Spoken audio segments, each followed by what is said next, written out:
السلام عليكم، وياكم تاج. اليوم نسوي كرات جوز الهند اللذيذة 3 مكونات وكلش سهلة. يلا نبدي. نحتاج جوز الهند، بيض، سكر، ملح وفانيليا اشتراك.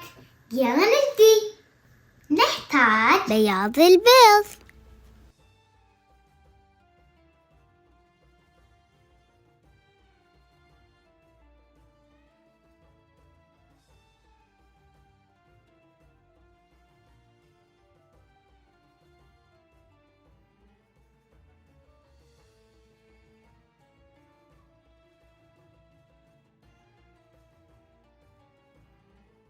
وهسه نضع رشة ملح وفانيليا اشتراك.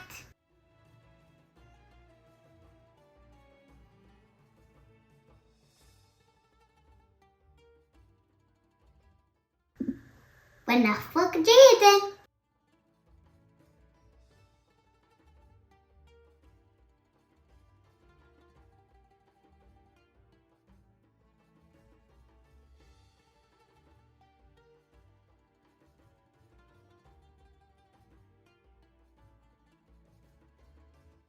وهسه نضيف السكر ونخفق.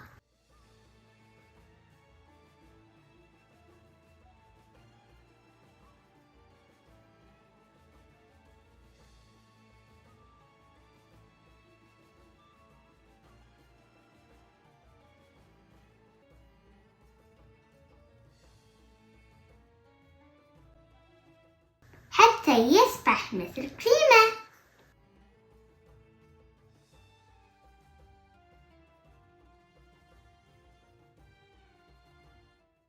هسه نضيف جوز الهند تدريجيا.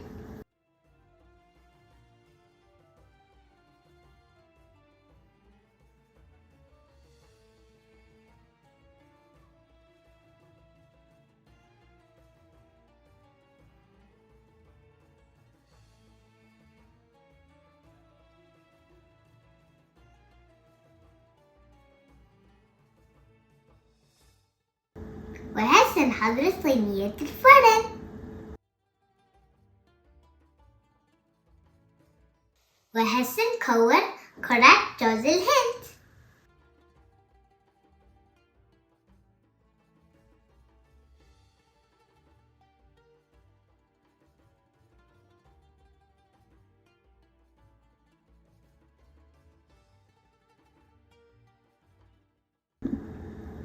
وهسه للفرن.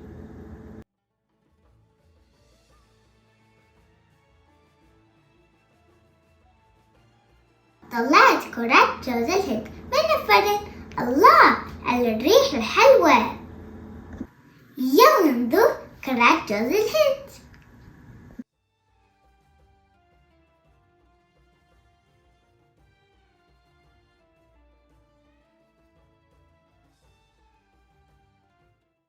كلش طيبة كرات جوز الهند، جربوها.